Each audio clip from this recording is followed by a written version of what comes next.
जय हिंद दोस्तों। आज के इस वीडियो में फिजिक्स के पूरे बुक से जितने मोस्ट इंपॉर्टेंट टॉपिक हो सकते हैं सारे मोस्ट इंपॉर्टेंट टॉपिक लेके आया हूं, और वो भी सारे वायरल टॉपिक है दोस्तों। ऐसे टॉपिक जो बोर्ड एग्जाम में रिपीटेड होते रह जो कि बोर्ड एग्जाम में रिपीट होते रहते हैं दोस्तों, यानी इस टॉपिक से बाहर बोर्ड एग्जाम में नहीं आएगा, इसकी पूरी गारंटी मैं देता हूं दोस्तों। अगर ऐसा नहीं हुआ तो आपको भरोसा दिलाता हूं कि यूट्यूब चैनल छोड़ दूंगा दोस्तों, कभी वीडियो नहीं अपलोड करूंगा, ये मैं आपसे वादा करता हूं। लेकिन आप भरोसा करके वीडियो को पूरा अंत तक देखो, जितने भी मोस्ट इंपॉर्टेंट टॉपिक बताऊंगा आएगा तो उन्हीं में से आएगा दोस्तों, ये मैं आपको भरोसा दिलाता हूं दोस्तों। तो बिना देर के आइए शुरुआत करते हैं। वो 40 मोस्ट इंपॉर्टेंट टॉपिक है कौन से जो बोर्ड एग्जाम में आने का चांसेस बहुत ज्यादा है। तो जैसा आप देख सकते हो यहाँ पे बहुत सारे टॉपिक्स आपको दिया हो गया है, इनमें से आपको तैयार करना है, आपको रटने की जरूरत नहीं है। मेरे चैनल पे फिजिक्स के प्लेलिस्ट में जाकर के अगर आप देखोगे तो ये सारी चीजें आपको वहां मिल जाएंगी। ठीक है, एकदम आसान तरीके से बिना रटाए सब कुछ समझाया गया है। तो सबसे पहले आप देखिए टॉपिक में सबसे पहले तैयार क्या करना है। जैसे पहला क्वेश्चन आप देख रहे हैं, वैद्युत द्विध्रुव आघूर्ण। ये वैद्युत द्विध्रुव आघूर्ण वाला जो प्रश्न है ये हर साल रिपीट होता है, किसी न किसी सेट में जरूर पूछा जाता है। बहुत ही वायरल, बहुत ही पॉपुलर क्वेश्चन है दोस्तों, इंपॉर्टेंट क्वेश्चन है। ठीक है, पूछा क्या जाता है, वैद्युत द्विध्रुव आघूर्ण को परिभाषित कीजिए, इसका मात्रक तथा बीमा लिखिए। ठीक है, वैद्युत द्विध्रुव आघूर्ण को परिभाषित कीजिए तथा इसका मात्रक और बीमा लिखिए। वैद्युत द्विध्रुव आघूर्ण आप जानते हो पी से इंडिकेट करते हैं, Q इंटू 2L होता है, पता है। अगर आप इसको अच्छे से समझना चाहते हो, इसे बिल्कुल आसान तरीके से समझने के लिए आप फिजिक्स के प्लेलिस्ट में जाकर के देखोगे तो सब कुछ एकदम सटीक तरीके से समझाया हूँ। ठीक है, और एक मजे की बात और बताता हूँ कि इस प्रश्न को जानते हो क्या करता है, कई बार न्यूमेरिकल में चिपका देता है, यानी आपको बड़ा यानी बड़े मार्क्स का क्वेश्चन बनाने के लिए क्या करता है, कभी कभी आपको परिभाषा भी दे देगा, यानी कहेगा वैद्युत द्विध्रुव आघूर्ण को परिभाषित कीजिए तथा, और उसके साथ साथ एक न्यूमेरिकल चिपका देगा वैद्युत द्विध्रुव आघूर्ण पे। ठीक है, इस तरह से क्वेश्चन बनाया जाता है। ठीक है, तो एकदम सतर्क रहना है इस बार के बोर्ड एग्जाम में दोस्तों। अगले प्रश्न की बात करें तो दूसरा प्रश्न आप देख सकते हो, कह रहा है वैद्युत क्षेत्र की तीव्रता की परिभाषा एवं मात्रक बताइए। अब वैद्युत क्षेत्र की तीव्रता आप जानते होंगे E इज इक्वल टू क्या होता है दोस्तों, F बाई क्यू नोट होता है, यानी इसका मात्रक क्या हो जाएगा, न्यूटन पर कुलाम हो जाएगा। इसका मात्रक क्या हो जाएगा, न्यूटन पर कुलाम हो जाएगा। तो ये भी बहुत सटीक तरीके से सिखाया गया है। पहले आप देखते जाइए कौन कौन से टॉपिक मोस्ट इंपॉर्टेंट है। ठीक है, तीसरे टॉपिक की बात करूं तो तीसरा क्वेश्चन है दोस्तों, कुलाम का वैद्युत बल संबंधित नियम लिखिए। ये भी बोर्ड एग्जाम में काफी बार प्रश्न पूछा जाता है, वायरल क्वेश्चन है, डायमंड क्वेश्चन है ये सब। ठीक है, चौथे प्रश्न की बात करें, चौथा प्रश्न आप तैयार करोगे, एक समांतर प्लेट संधारित्र की धारिता का सूत्र स्थापित कीजिए। एक समांतर प्लेट संधारित्र की धारिता का सूत्र, यानी C इज इक्वल टू के epsilon node A upon D, ये फार्मूला होता है दोस्तों। कैसे प्रूफ किया गया है, डेरिवेशन में दोस्तों बोर्ड एग्जाम में फोड़ क्या हो गया, अगर डेरिवेशन मेरा फॉलो कर लिए तो डेरिवेशन गजब ही सटीक तरीके से समझाया हूं, जो ऑडियंस मेरे को फॉलो कर रहे हैं शुरू से वो जान भी रहे होंगे। ठीक है, और अगर चैनल पे आप नए हो तो जाके जरूर प्लेलिस्ट देखो, फिजिक्स का पर्सनल डेरिवेशन का अलग से प्लेलिस्ट है, चैप्टर वाइज न्यूमेरिकल का अलग से प्लेलिस्ट है, यानी आपको भटकना नहीं है, पूरी फुल तैयारी आपको इस चैनल पे हो जाएगी। ठीक है, अब अगले प्रश्न की बात करूं पांचवे की, तो पांचवा प्रश्न कह रहा है किरचॉफ के दोनों नियम लिखिए। अब आपको पता होगा किरचॉफ के दो नियम होते हैं, एक होता है संधि का नियम और एक होता है लूप नियम। लूप नियम यानी कुंडली वाला। ठीक है, संधि का नियम आप जानते होंगे इस तरह से जंक्शन पॉइंट होता है। ठीक है, और लूप नियम में आप जानते हो इस तरह से I1 I2 का वैल्यू निकाला जाता है। इस पे भी न्यूमेरिकल कराया हूं, यहाँ थंबनेल दिख भी रहा होगा आपको। ठीक है, ये सब पूरी चीजें कराई गई हैं, आपको बस एकदम अच्छे से तैयार करते चले जाना है। ये जो 40 टॉपिक है ना, अगर आप मेरे वीडियो को देख करके अगर अच्छे से तैयार करते हो तो मैं मानता हूं कि 1 से 2 दिन में आपकी पूरी तैयारी हो जाएगी, क्योंकि ऐसा तो है नहीं कि बिल्कुल तैयार नहीं होगा, कुछ ना कुछ तो आपको तैयार होगा ही पहले से। ठीक है, अब आप ध्यान से देखिए, छठवें क्वेश्चन की बात करें तो छठवां क्वेश्चन कह रहा है विशिष्ट चालकता क्या है, इसका मात्रक और बीमा बताइए। विशिष्ट चालकता को परिभाषित करना, इसका मात्रक और बीमा, ये अब तक के जितने क्वेश्चन मैंने पढ़ा है उनमें सबसे पॉपुलर क्वेश्चन है, सबसे मोस्ट इंपॉर्टेंट क्वेश्चन है। ये 2026 में आने का चांसेस बहुत ज्यादा है, इसलिए इस क्वेश्चन को कतई स्किप मत करिएगा, जरूर इसे तैयार करिएगा। ठीक है, अगला क्वेश्चन है, सातवें क्वेश्चन की बात करें तो सातवां क्वेश्चन क्या कह रहा है कि धारा घनत्व की परिभाषा एवं मात्रक लिखिए। धारा घनत्व की परिभाषा एवं मात्रक लिखिए, ये भी प्रश्न बहुत ही पॉपुलर है, तो इसको भी देख लीजिएगा। अगला क्वेश्चन आठवें प्रश्न की बात करें तो आठवां प्रश्न भी फिर से आ गया, मोस्ट इंपॉर्टेंट प्रश्न है, बहुत ही वायरल, बहुत ही पॉपुलर प्रश्न है। इसके बारे में जरूर सुना होगा टीचर के मुंह से कहते हुए कि ओमीय प्रतिरोध और अनओमीय प्रतिरोध किसी कीमत पे मत छोड़ना बच्चों, तैयार कर लेना, बोर्ड एग्जाम में आता रहता है, ये टीचर हमेशा बोलते रहते हैं, इतना पॉपुलर क्वेश्चन है। ओमीय और अनओमीय प्रतिरोध जरूर आप देख लेना। ठीक है, क्या होता है वो सब कुछ मैं बताया हूं। अगला है परिपथ के लिए वोल्टता तथा धारा के बीच ग्राफ खींचना है। परिपथ के लिए वोल्टता तथा धारा के बीच क्या करना है, ग्राफ खींचना है। ठीक है, ये भी प्रश्न बहुत ज्यादा पॉपुलर है, बहुत इंपॉर्टेंट है, इसे देख लेंगे। 10वें प्रश्न की बात करूं तो सेल के आंतरिक प्रतिरोध से क्या तात्पर्य, लीजिए ये स्टार क्वेश्चन है दोस्तों, इस बार बोर्ड एग्जाम में आने का चांसेस बहुत ज्यादा है। ठीक है, सेल का जिस पे मोस्ट इंपॉर्टेंट स्टार लगा रहा हूं उसे तो किसी कीमत पे नहीं छोड़ना है, सब कुछ भूल जाओ लेकिन उसे किसी कीमत पे नहीं छोड़ना है। ठीक है, सेल के आंतरिक प्रतिरोध से क्या तात्पर्य है, यह किन किन बातों पर निर्भर करती है, ये जरूर सवाल पूछा जाएगा इस बार के बोर्ड एग्जाम में, किसी न किसी सेट में जरूर आएगा।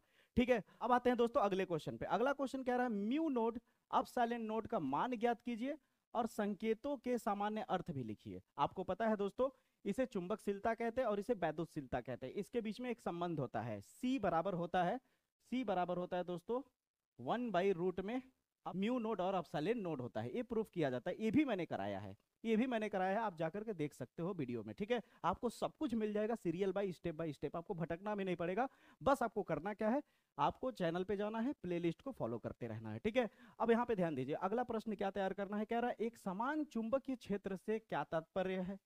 ठीक है, यूनिफॉर्म मैग्नेटिक फील्ड के बारे में पूछ रहा है कि एक समान चुंबकीय क्षेत्र से क्या तात्पर्य, उदाहरण द्वारा समझाइए। बहुत ही सिंपल क्वेश्चन है, बहुत ही आसान क्वेश्चन है, लेकिन ये बोर्ड एग्जाम में काफी बार पूछा जाता है। ठीक है, 12वें क्वेश्चन की बात करूं तो 12वां आगे आपका न्यूमेरिकल टाइप का है, इसे आप अभी मत देखिए, न्यूमेरिकल को अलग सेक्शन से बताऊंगा। ठीक है, आप ध्यान दीजिए। 13वें पे आइए तो 13वां क्वेश्चन कह रहा है कि बायो सेवर्ट के नियम का उल्लेख कीजिए और इसका सूत्र भी लिखिए। अगर आप मेरा तीसरा चैप्टर का विद्युत धारा वाला प्लेलिस्ट देखोगे तो बायो सेवर्ट तो इतना तगड़ा आपको समझ आ जाएगा कि आपको मजा ही आ जाएगा। दोस्तों बायो सेवर्ट क्या है, बायो सेवर्ट के अनुप्रयोग पे जितने भी डेरिवेशन है सारा कुछ स्टेप बाय स्टेप कराया हूं मैं आपको एक ही वीडियो के अंदर। भटकना भी नहीं पड़ेगा कि एक डेरिवेशन यहाँ देखे फिर अगले वीडियो में दूसरा डेरिवेशन, फिर अगले वीडियो में तीसरा डेरिवेशन, ऐसा कुछ नहीं है, एक ही वीडियो में सब कुछ आपको प्रॉपर तरीके से मिलेगा। ठीक है, बस आपको फॉलो करना है दोस्तों। बस आपको इतना ही कहूंगा कि आप मेरे ऊपर भरोसा करके बस पूरी तैयारी करो। इस चैनल से आपका जो मार्क्स है ना दोस्तों, आपकी उम्मीद से ज्यादा बेहतर दिला के दिखाऊंगा, ये मैं आपसे वादा करता हूं। बस आप जैसे कह रहा हूं फॉलो करते चले जाओ। अब इसके बाद अगर 14वें क्वेश्चन की बात करूं तो कह रहा है किसी धारा मापी को अमीटर वोल्ट मीटर में कैसे परिवर्तित किया जाता है, यानी धारा मापी को अमीटर में और धारा मापी को वोल्ट मीटर में कैसे परिवर्तित किया जाता है, इसके बारे में। ये भी बहुत ही प्यारा क्वेश्चन है दोस्तों, ये भी इंपॉर्टेंट प्रश्न है बोर्ड एग्जाम में, ये जरूर इस तरह से क्वेश्चन पूछे जाते हैं। ठीक है, अगला प्रश्न की बात करूं तो अगला प्रश्न फिर से डायमंड क्वेश्चन आ गया, बहुत ही बेहतर, बहुत ही प्यारा क्वेश्चन है। कह रहा है एम्पियर के परिपथीय नियम की सहायता से धारावाही परिनालिका के अंदर उसकी अक्ष पर चुंबकीय क्षेत्र के लिए सूत्र की स्थापना करना है। इसे भी आपको तैयार करना है, ये पता नहीं कैसे यहाँ पे क्वेश्चन आ गया। डेरिवेशन का अलग पार्ट में बनाऊंगा, ठीक है ना, डेरिवेशन का अलग रहेगा वीडियो, न्यूमेरिकल का पर्सनल रहेगा वीडियो और टॉपिक के पर्सनल वीडियो रहेंगे, यानी कुल मिला के आपको फुल पैकेज तैयारी करा रहा हूं। बस आपको फॉलो करना है इस चैनल को। ठीक है, अगर चैनल पे नए होगे तो सब्सक्राइब जरूर कर लेना, क्योंकि दोबारा मुलाकात तभी हो पाएगा जब आप बेल आइकन प्रेस करोगे। ठीक है, तो ध्यान देना दोस्तों। अगले क्वेश्चन की तरफ चलते हैं। अब अगला क्वेश्चन है दोस्तों 16वां क्वेश्चन, कह रहा है कि चुंबकीय द्विध्रुव को परिभाषित कीजिए। लीजिए, ये भी बहुत वायरल क्वेश्चन है, जैसे वैद्युत द्विध्रुव है उसी तरह चुंबकीय द्विध्रुव है, इन दोनों में से कोई ना कोई जरूर इस बार आएगा आपके पेपर में। हाँ हाँ, आपके पेपर में, बस भरोसा करो आप। ठीक है, चुंबकीय द्विध्रुव को परिभाषित कीजिए और चुंबकीय क्षेत्र में चुंबकीय द्विध्रुव पर लगने वाले बल आघूर्ण का व्यंजक प्राप्त कीजिए। ये भी बहुत वायरल, बहुत ही पॉपुलर क्वेश्चन है, बहुत ही पॉपुलर क्वेश्चन है दोस्तों, समझ आए मेरी बातें। अब बात करते हैं 17वें क्वेश्चन की। 17वां क्वेश्चन तो हमेशा आता है जी, ये अभी जस्ट इसके पीछे अभी जो वीडियो बनाया था उसमें मैंने इसी चैप्टर के ऊपर बात की थी। ठीक है, अगर तो 17वें क्वेश्चन की बात करूं तो कह रहा है अनुचुंबकीय, प्रतिचुंबकीय, लौह चुंबकीय पदार्थों को परिभाषित कीजिए। अब इसका मैंने ट्रिक बताया था, ट्रिक से कैसे याद करते हैं इसको देखोगे तब तो समझोगे, इसलिए जरूर देखना आप लोग। ठीक है, 18 क्वेश्चन की बात करूं तो कह रहा है वैद्युत चुंबकीय प्रेरण संबंधित लेंज का नियम। लेंज का नियम जरूर पूछा जाता है, लेंज का नियम कतई नहीं छोड़ना है, देख सकते हो 2025 में पूछा भी गया है यहाँ पे, इसे किसी हालत में छोड़ना नहीं है दोस्तों। ठीक है, लेंज के नियम को परिभाषित करना है। ठीक है, किसके हिसाब से, वैद्युत चुंबकीयशीलता प्रेरण संबंधित लेंज के नियम का उल्लेख करना है या फिर लेंज के नियम को लिखना है। ठीक है, अगला है स्व प्रेरण गुणांक और इसके बाद है अन्योन प्रेरण गुणांक। ये दोनों जुड़वा भाई हैं, यानी दोनों में से कोई ना कोई एक जरूर आता है, यानी अन्योन प्रेरण आ गया तो स्व प्रेरण नहीं आएगा, स्व प्रेरण आ गया तो अन्योन प्रेरण नहीं आएगा। और ये भी बहुत इजी भी है, ऐसा भी नहीं है कि बहुत हार्ड है, आप इसे तैयार तो करो, केवल आप चलो तो सही, जैसे मैं चला रहा हूं, जो मैं रोड मैप बता रहा हूं उस पर आप चलो तो सही, तैयारी होगा कैसे नहीं, आपकी उम्मीद से बेहतर तैयारी होगा, बस आप जैसे कह रहा हूं करते जाओ। ठीक है, ये समझ लो कि बस आपको इतना तैयार करना है, इससे बाहर आपको नहीं जाना है, इससे बाहर टॉपिक के ऊपर नहीं जाना है, आपको चिंता नहीं करना है, चिंता आपका भाई करेगा, बस आपको तैयार करना है। ठीक है, तो याद रखिएगा 20वां क्वेश्चन क्या है, अन्योन प्रेरण का उदाहरण दीजिए। अगला क्वेश्चन है 21वां, कह रहा है वैद्युत चुंबकीय प्रेरण क्या है, वैद्युत चुंबकीय प्रेरण संबंधित फैराडे के नियम का उल्लेख कीजिए। ठीक है, यानी फैराडे का नियम बहुत ही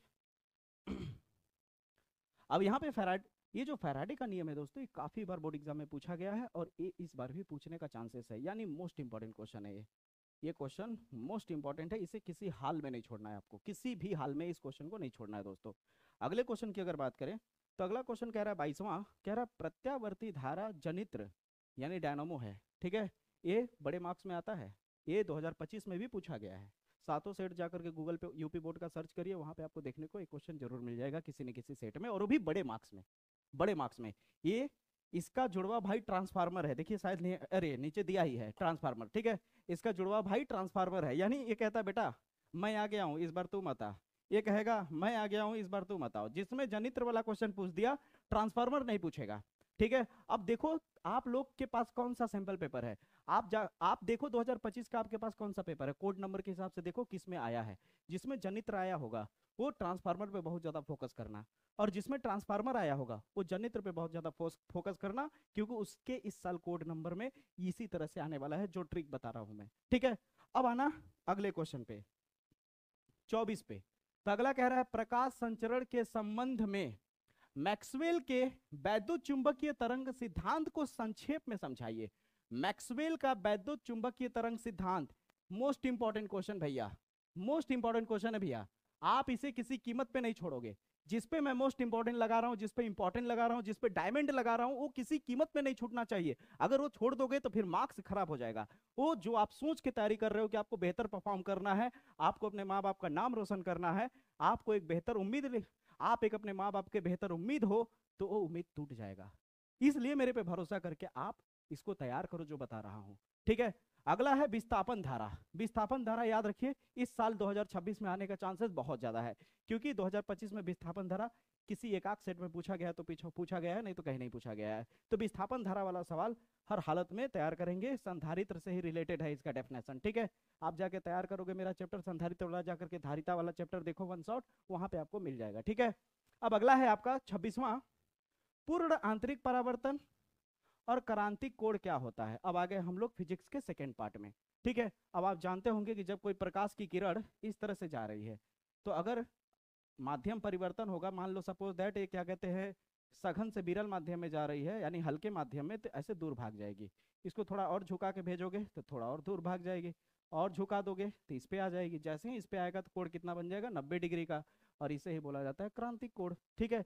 और जब क्या कहते हैं आप इस तरह से प्रकाश को भेजे, ऐसे मुड़ा, थोड़ा और झुका दिए और मुड़ गया, थोड़ा और झुका दिया और मुड़ गया और झुका दिया, वापस चला गया उसी माध्यम में जिस माध्यम से आया था, इसे कहते हैं पूर्ण परावर्तन।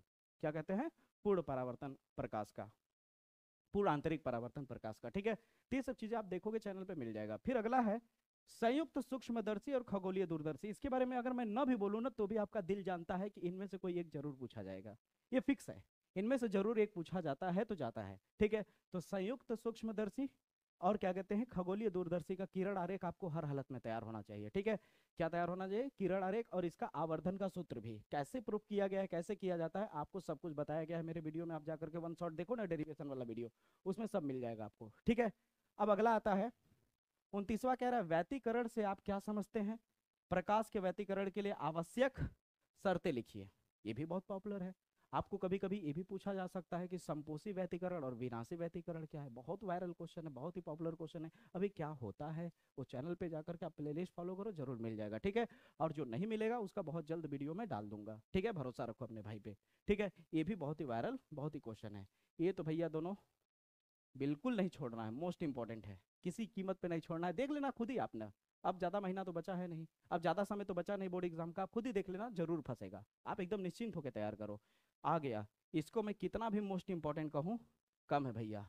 ये एक्सीलेंट क्वेश्चन है, वायरल क्वेश्चन है, डायमंड क्वेश्चन है, जो कहूँ वो कम है, इतना पॉपुलर क्वेश्चन है दोस्तों, बहुत ही वायरल, बहुत ही पॉपुलर क्वेश्चन है। क्या कह रहा है, हाइगेंस की द्वितीयक तरंगिका सिद्धांत। हाइगेंस की द्वितीयक तरंगिका सिद्धांत कोई नहीं छोड़ेगा, हर हालत में सभी लोग तैयार करेंगे इसको, ठीक है। हाइगेंस की द्वितीयक तरंगिका सिद्धांत किसी कीमत पे आपको नहीं छोड़ना है, और उसके आधार पर हमें क्या करना है, परावर्तन के नियम की व्याख्या करना है, यानी I = आर प्रूफ करना है। बहुत ही आसान तरीके से प्रूफ किया जाता है। इसका वीडियो बहुत जल्द आ जाएगा, आप चिंता मत करिए, ठीक है। बहुत जल्द इसको अपलोड करने वाला हूं मैं, सेकंड पार्ट को लगातार आएगा, चिंता मत करिए, ठीक है। अब ध्यान दीजिए, अगले पे आएंगे हम लोग। तो कह रहा है प्रकाश के ध्रुवण से आप क्या समझते हैं? प्रकाश के ध्रुवण से आप क्या समझते हैं? पोलराइड के सिद्धांत तथा दो उपयोग लिख करके उल्लेख करना है इसका, ठीक है। ये भी क्वेश्चन बहुत वायरल है, प्रकाश का ध्रुवण। ये भी एग्जाम में पूछा भी गया 2025 के किसी सेड में, कोड नंबर तो याद नहीं है लेकिन ये पूछा गया है, ठीक है। फिर आता है हाइगेन्स के द्वितीयक, द्वितीयक नहीं लिखा है, हाइगेन्स के तरंग सिद्धांत से प्रकाश के अपवर्तन को स्पष्ट कीजिए। अपवर्तन यानी स्नेल के नियम को स्पष्ट कीजिए कह रहा है। साइन आई बटे साइन आर हमें प्रूफ करना होगा, ये प्रूफ करने वाला सवाल है, ठीक है। इसका डायग्राम आपको पता भी होगा अगर आपने देखा होगा। तो इस तरह से ये देखिए, इस तरह से, इस तरह से, इस तरह से इसका डायग्राम बनता है, शायद आपको पता होगा, ठीक है। इस तरह से इसका डायग्राम देखने को मिलता है, ठीक है। बहुत इजी है डेरिवेशन, मैं बता दूंगा बहुत जल्दी सब चीजें, ठीक है। अगला क्वेश्चन अगर आप देखो तो अगला क्वेश्चन कह रहा है कि दे ब्रॉगली का तरंग सिद्धांत, फिर से आ गया। ये भी बहुत वायरल क्वेश्चन है, इसको जितना मैं मोस्ट इंपॉर्टेंट कहूँ उतना कम है, ठीक है। दे ब्रॉगली का तरंग सिद्धांत, दे ब्रॉगली का तरंग सिद्धांत बहुत वायरल है, बहुत इजी भी है, बहुत आसान तरीके से समझ जाओगे, ठीक है। बहुत जल्द ये सब वीडियो आएगा, चिंता मत करिए, सेकेंड पार्ट का, ठीक है। अगला है प्रकाश वैद्युत, प्रकाश वैद्युत प्रभाव क्या होता है? प्रकाश का वैद्युत प्रभाव, यहाँ का लिख दीजिए, प्रकाश का वैद्युत प्रभाव क्या है, इसके नियम लिखिए, ठीक है। ये भी बहुत इंपॉर्टेंट, ये भी बहुत ही वायरल क्वेश्चन, बहुत ही इंपॉर्टेंट क्वेश्चन है, इससे भी किसी कीमत पे आप नहीं छोड़ेंगे। अगला क्वेश्चन कह रहा है रदरफोर्ड के परमाणु मॉडल, रदरफोर्ड के परमाणु मॉडल और बोर का भी मॉडल होगा, यहाँ पे देखिए दिया भी है, ठीक है। रदरफोर्ड का परमाणु मॉडल और बोर का परमाणु मॉडल, ये दोनों हर हालत में तैयार कर लेना, ठीक है। ये बड़े मार्क्स में पूछा जाता है, ये बड़े मार्क्स में पूछा जाता है, और दोनों में से कोई ना कोई एक जरूर आता है। ये जुड़वा भाई है, ये आएगा तो ये नहीं आएगा, ये आएगा तो ये नहीं आएगा, ये जरूर पूछा जाएगा। यानी आपके सेट में, आप चाहे किसी भी आप जो भी आप वीडियो देख रहे हो, आपके सेट में इन दोनों में से कोई ना कोई इस बार आने वाला है, एकदम सतर्क रहना, ठीक है। बहुत ही वायरल, बहुत ही पॉपुलर क्वेश्चन है, बहुत ही, दोनों क्वेश्चन इंपॉर्टेंट क्वेश्चन है दोस्तों, ठीक है। अगला क्वेश्चन आपका है, अगला क्वेश्चन 37वां है, कह रहा है समस्थानिक संभारिक नाभिकों में अंतर क्या है? समस्थानिक और संभारिक नाभिकों में अंतर क्या है? ये भी इंपॉर्टेंट क्वेश्चन है, ठीक है। हर हालत में इसे देखोगे, हर हालत में इसे तैयार करोगे। अगला क्वेश्चन है नाभिक की द्रव्यमान संख्या से क्या तात्पर्य है? ये भी मोस्ट इंपॉर्टेंट क्वेश्चन है, ये भी मोस्ट इंपॉर्टेंट क्वेश्चन है, ठीक है। नाभिक की द्रव्यमान संख्या से क्या तात्पर्य है? ये परमाणु क्रमांक की परमाणु क्रमांक से किस प्रकार भिन्न है? ये क्वेश्चन बहुत ही वायरल, बहुत ही पॉपुलर है दोस्तों, ठीक है। अगले क्वेश्चन की अगर बात करूं तो अगला क्वेश्चन कह रहा है नाभिक की बंधन ऊर्जा से क्या समझते हैं? ठीक है, समझाइए, नाभिक की बंधन ऊर्जा का अर्थ समझाइए। नाभिक की बंधन ऊर्जा के प्रति न्यूक्लियॉन की द्रव्यमान संख्या पर निर्भरता लिखिए। बहुत ही वायरल, बहुत ही पॉपुलर क्वेश्चन है, इस बार के बोर्ड एग्जाम में आने का चांसेस बहुत ज्यादा है इस तरह के क्वेश्चन का, ठीक है। क्योंकि जितने क्वेश्चन लाया हूँ सब एनालाइज करके लाया गया है क्वेश्चन है, आप खुद ही देख रहे होगे, पहचान भी रहे होगे, आप किसी का भी देख लो, ये सारे क्वेश्चन हर कोई बताएगा, ठीक है। जो भी अच्छी नॉलेज रखता होगा, जो भी सैंपल पेपर के काम करता होगा, जो भी अनसॉल्व पे काम करता होगा, जो भी एनालाइज करता होगा, वो जानता होगा कि ये सारे क्वेश्चन वाकई में बहुत वायरल, बहुत ही पॉपुलर होते हैं, ठीक है। इसलिए इन क्वेश्चन को आपको छोड़ना नहीं है, ठीक है। अब अगला क्वेश्चन देखिए 40वां क्वेश्चन है परमाणु क्रमांक द्रव्यमान संख्या के आधार पर नाभिक का वर्गीकरण कीजिए, ठीक है। ये भी क्वेश्चन बहुत इंपॉर्टेंट है। अब 40 आप तैयार करो या ना करो, लेकिन 41 मत भूलना बाबू, 41 इस बार आ सकता है, पक्का आ सकता है। परमाणु द्रव्यमान मात्रक यानी AMU से क्या तात्पर्य है? इसका किलोग्राम के साथ संबंध स्थापित कीजिए या फिर संबंध बताइए, ठीक है। ये बहुत ही वायरल, बहुत ही पॉपुलर क्वेश्चन है, बहुत ही इंपॉर्टेंट क्वेश्चन है, ठीक है। तो इतने सारे टॉपिक्स को अगर आप अच्छे से तैयार कर लेते हो तो फिजिक्स में आप याद रखना पोड़ क्या होगे बोर्ड एग्जाम में। टॉपिक वाला तो टेंशन ही छोड़ दो, इसके बाद आती है न्यूमेरिकल की। तो न्यूमेरिकल का पहले ही बता दिया मैंने, दमदार न्यूमेरिकल, ऐसा नहीं कि टाइम पास वाले न्यूमेरिकल छोटे छोटे न्यूमेरिकल करा के छोड़ दो, अच्छे लेवल के न्यूमेरिकल कराए हो, अच्छे लेवल के जो बोर्ड एग्जाम में रिपीटेड होते हैं। आप खुद देखोगे ना तो पहचान जाओगे, अगर आप सैंपल पेपर कर रहे होगे, अनसॉल्व कर रहे होगे, या फिर बहुत सारे PYQ किए होगे, तो क्वेश्चन पूरा पहचान जाओगे आप कि हाँ यार ये क्वेश्चन तो PYQ में था। डेरिवेशन जितना कर रहा हूँ सारे डेरिवेशन को सटीक तरीके से एकदम आसान तरीका, एकदम आसान बना दिया है मैंने, बस आपको फॉलो करना है जा करके, ठीक है। अगर आप इस चैनल पे नए हो, पहली बार मेरा वीडियो देख रहे हो, तो जरूर इस चैनल से जुड़ जाओ, बात मानो तैयारी बेहतर कराऊंगा मैं, ये मैं गारंटी कहता हूं, इससे ज्यादा मैं कुछ नहीं कह सकता। बस आप भरोसा करो मेरे ऊपर, आपका भाई भरोसा नहीं तोड़ेगा, ये मैं चैलेंज करता हूं, ठीक है। तो चैनल को सब्सक्राइब कर लो, वीडियो को शेयर कर दो अपने दोस्तों तक जल्दी से, और वीडियो कैसा लगा कमेंट करके जरूर बताना। जय हिंद, जय भारत।